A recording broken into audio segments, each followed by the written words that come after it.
Very excited to talk about an upcoming technology summit going to take place in Dallas, Texas, April 12th, 13th, and 14th. We've got an incredible technology to roll out in mobile apps and gamification. What we want to talk about over the next 15, 18, 20 minutes is really what it would be like if we could build a community where for the very first time there was true transparency in business, in social networking, in apps, and in network marketing. What I'm talking about is the ability to really gauge the magnitude of our social graph and our social network. You see, for the last 15 years, as consumers, we've all been participating in something we didn't even know we were in, which is this idea of eyeball acquisition. Maybe you've heard this, but eyeball acquisition has been going on since the 90s in the shift of trillions, where traditional media companies, news and print and radio and television, there's been 4 or 5 families that have owned access to kind of the information highway. And then when the internet came out, it totally changed it. In 1996, Hotmail.com opened up their doors and started the company. 18 months later, a couple 20-year-old kids, by the way, 18 months later, the company sells for $420 million. Why? What's the value of eyeballs? Well, in Hotmail's case, it was worth $400 million. And then after that, MySpace sells to Rupert Murdoch in 2005 for $580 million. Facebook opens up, Twitter opens up, YouTube opens up. And the values for these companies have been unbelievable. It's been astonishing. It's not about the revenue that they create, it's about the eyeballs that they acquire. Because if you think about it, Facebook has never charged any of us to use Facebook. Instagram had never raised $1 in revenue. They've never sold anything, but they sold to Facebook for $1 billion. Why? Eyeballs. Today's real estate values aren't in houses, they're not in locations or mansions, they're in cell phones. Because people's phones are glued to their faces. There's an app in San Diego called Mogul. It's a restaurant app where this guy, John Carter, who's an advisor to our firm and a partner of ours, he launched basically a gamified version of eating out. So you go spend $200 at a sushi restaurant, you use your Mogul account on your mobile phone, on your app, and you get 10% back. 10% back on all your purchases. So they've got a gamified eating out app. How do people find out about that app? They hear from it. They hear from their friends about it. That's how it works. So as you watch the world change right in front of your eyes, don't take my word for it. Take the world's word for it. Every magazine in the world right now, if you've been to an airport lately or been to a gas station, no matter where you see magazines, they're all talking about mobile. I've got a stack of them in front of me with Time Magazine's Man of the Year last year with none other than Mark Zuckerberg. Whether it's Entrepreneur or TechCrunch or Fortune or Time Magazine, all of them are all talking about mobile and this current credibility. It's not about industries that are 10 and 20 and 30 years old operating on those old rules and running those old plays. It's about the new currency, the new credibility. It's about the new way of doing business. So if you think about how these companies get driven, they get built by us. How did you find out about Instagram? Instagram as a company doesn't take pictures itself and post them. You've never watched a YouTube video. The content's created by us. I hope that makes sense. Words with Friends is a platform where I can engage with my friends. So in order for me to engage with my friends, don't I have to invite them? So naturally, the gamified behavior in all these apps and all these games and all these social networks inherently built in is for us to want to connect with our peers, us to want to connect with our friends. So how do we connect with them? If they're not on Instagram, if they're not on Pinterest, if they're not a YouTube fan, if they're not on Instagram, we have to invite them. Most of them, when they get started, Pinterest was for sure, Facebook was, Gmail was, invitation only. Heck, at Facebook, you had to have a specific email address to even get an invitation. You had to have a Harvard.edu email address to even get in their deal. And then once they get out of the gates, Instagram got 1 million downloads in their first 30 days, 100 million in 18 months, and then sold the company for $1 billion. So a lot of people think this is a trend. A lot of people think this is like a cool thing. It's not a trend. It's a way that we live our lives. You know, smartphones are an indispensable part to the way that we live. It doesn't matter if you live in San Diego, Tokyo, Mexico City, or Moscow, or Zimbabwe for that matter. Everywhere in the world, people have their lives have been transformed by the consumer behavior that the cell phones have driven. They help navigate our world. They help connect people. People use their cell phones as a way to shop. People use their cell phones as a way to manage their investments, as a way to manage their bank accounts. People use cell phones in these mobile apps through health and fitness apps, whether it's like a MyFitnessPal where they track their calories, they track their walks, their runs. Nike's got an app out where people can measure the distance, their rate, their pace, their time. There's a mobile app for everything. You've heard that line used for a couple of years, but today it's true. There's over 1 million mobile apps out there, and it's not a domestic U.S. conversation. We're talking about a global movement. To give you an idea, there's more mobile phones in China than computers in the world.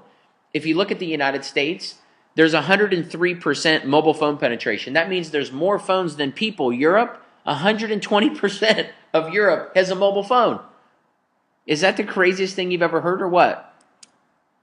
You start looking at Asia, 74% of all of Asia has a cell phone. You know what that tells you? There's billions of people with a cell phone just in Asia. We're fishing in a very large stock pond, and the fish are hungry. And one of the unique things about this movement or this story is it's so funny that venture capital dollars are just pouring into this space where every time you turn around, there's another company going public for $100 million or another company being purchased for $250 million or another mobile app that just launched 4 months later, they got 30 million downloads. To give you an idea of how fast it's growing, Angry Birds' last app got 50 million downloads in 35 days. 35 days, 50 million downloads. The audience build in this conversation is so freaking big, it's like nothing we've ever seen before. And the reason is because there's an app for everything. Today's value is in the eyeballs. And if you think about it, grab your cell phone right now. I actually have a white iPhone 4S. It's the same phone that's on the screen right now. And half the apps that are on the screen, I have in my phone. I've got an Angry Birds app. I have voxxer on my phone. I have Pinterest. I have Gas Buddy because I never want to pay too much for gas. Gas Buddy tells me where to get the cheapest gas. I have Pandora because I don't listen to the radio because it's full of crappy commercials. I have Ticketmaster because I have an in-app alert system, and I've checked all the bands that I like, and I get alerted anytime they ever come to California. I play Jeopardy on my phone. I have TripAdvisor on my phone, so I always know where to eat cool restaurants, stay at cool hotels. I've got apps on my phone like Send It Social, which is an app where I can send gifts to my friends through an app. If I want to send a martini to you across the country, I can do it without ever leaving my phone. That's the world that we're in. Our world has completely been appified. And if you think about some of the uniquenesses of some of the apps, this is an app called Giftly. Think about how much revenue is being generated from the apps. It's not just a free app and it's a cheesy little way that people can chat or play games with each other. Apps are real business. This is an app that just raised another few $1 million. It's an app that you can send gifts to people all around the world, not just for Christmas. I'm talking everyday stuff. You can send a gift card to a sushi restaurant. You can send a cup of coffee to somebody on the other side of the world in Tokyo. And you can do it right from your phone, right to their phone. And it's the easiest thing to do. But think about how much commerce, how much revenue is flowing through a community like that. Imagine being able to send gifts to your friends and get paid to do it. Imagine to introduce your friends to an app community where when they download gifts, they buy gifts, they send gifts, you get paid off of all of it. So now instead of being in just skincare or just weight loss or just real estate or just finance, you can build an app community that has apps in all industries, and you get a little sliver off of all of them, almost like a toll booth. Every single dollar that flows through there, pop, pop, pop, pop, pop, pop, you get a piece of all of it. Think of how sick that would be. So to me, the thing that powers this entire conversation isn't the apps themselves, it's the behavior that drives the apps. People always say compensation drives behavior, but what behavior does that compensation plan drive? Think about games. How in the world does Farmville get $3 million in revenue every single day? It's a fake farm with fake farmers, fake squash, fake rewards, fake prizes, and fake money. But they're generating real dollars, $3 million a day. You know why? They've got tens of millions of people plugged into it every single day. Every single day. Why? Social connection, interaction. People want to be a part of a community. People want to be challenged. They want to be rewarded. They want to be recognized. And all of those things exist inside of Farmville. What is Farmville? It's a game. The behavior that games create. The number one rule for a game, it's got to be fun. But the best games are the games that are helpful and useful.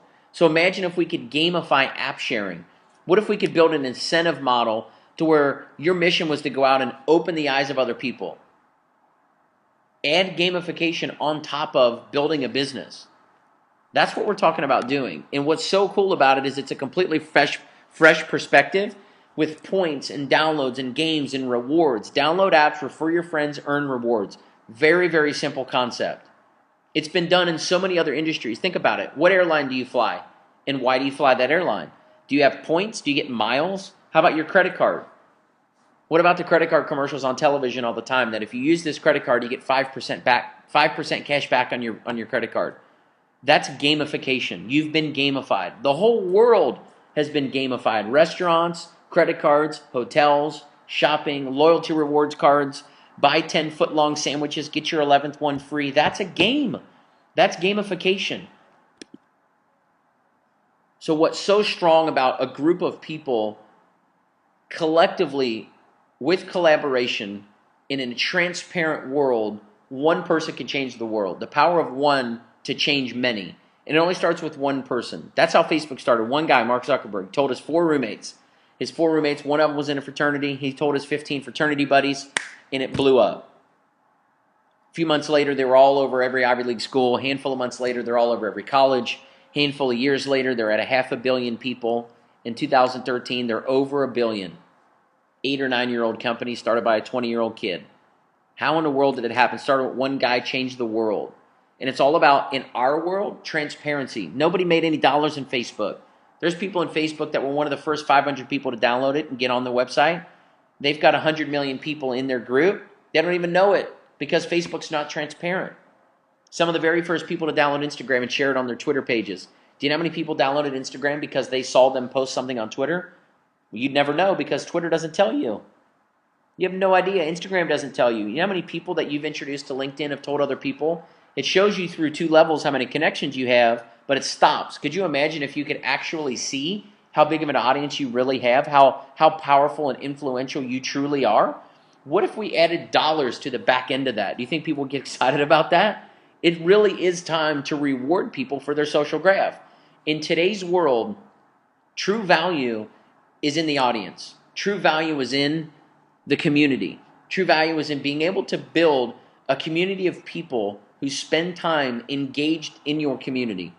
And it's not on a website anymore. Facebook came out a handful of months ago and said their biggest mistake was that they didn't become a mobile company faster. They launched the domestic US as a website in 2004. Mobile apps didn't even come out until 2009. That's when the App Store came out.